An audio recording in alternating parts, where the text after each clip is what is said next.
mes élèves, j'espère que vous allez bien. Alors aujourd'hui, je vais travailler avec vous une séance de communication et actes de langage conseillés et recommandés pour les élèves de la 6e année primaire.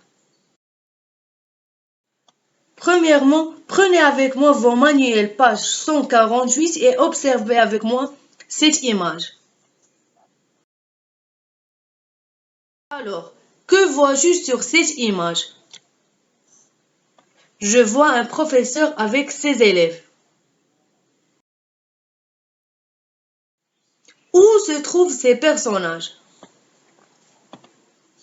Ce professeur et ses élèves sont dans une classe.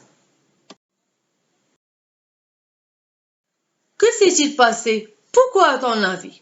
Il leur parle d'un accident. Alors, un élève s'est fait renverser par une voiture. Au dialogue, Unité 5, écoutez avec moi page bien ce dialogue. 148. En classe, le professeur discute avec ses élèves au sujet de l'accident d'un enfant.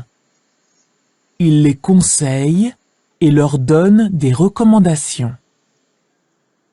Dialogue 2. Décrivez-moi cette scène au tableau. Il s'agit d'un enfant victime d'un accident de circulation. À votre avis, pourquoi cela est-il arrivé? Parce que l'enfant n'a pas fait attention en traversant. L'enfant n'a pas respecté le feu de signalisation. Écoutez, mes enfants, je vous recommande de faire très attention quand vous êtes sur la voie publique. Marchez sur le trottoir et jamais au milieu de la chaussée. Qu'est-ce que vous nous conseillez, monsieur? Je vous conseille de faire attention aux voitures et aux motos, de ne pas vous hasarder sur la chaussée quand il y a des véhicules. Bien sûr, monsieur, mais ça ne suffit pas. Oui, vous avez intérêt à être très attentif et vigilant quand vous traversez une chaussée. Traversez toujours sur le passage pour piétons. Moi, si j'étais à la place de cet enfant, j'aurais attendu que les voitures passent. Le mieux serait de respecter le code de la route.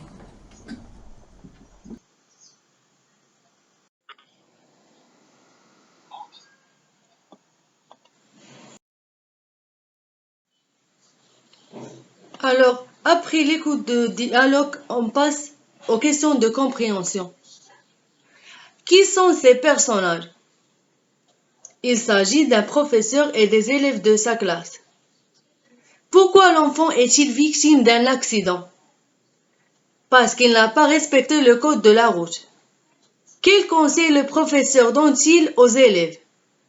Il leur conseille de faire attention. Que leur recommande-t-il?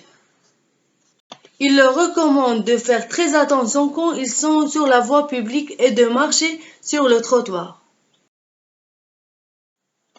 Alors, observez avec moi les images et exprimez-vous pour donner des conseils ou des recommandations, chacun soi-même.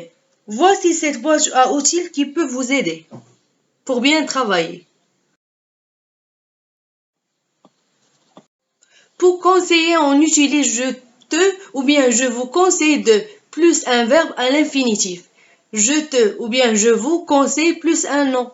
Si j'étais à ta ou bien si j'étais à votre place, plus verbe au conditionnel présent.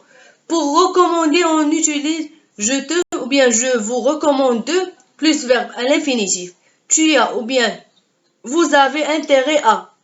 Le mieux serait de ou bien le mieux serait de ne pas plus infinitif. À mon avis, il faudrait que ou bien il est recommandé de. D'accord?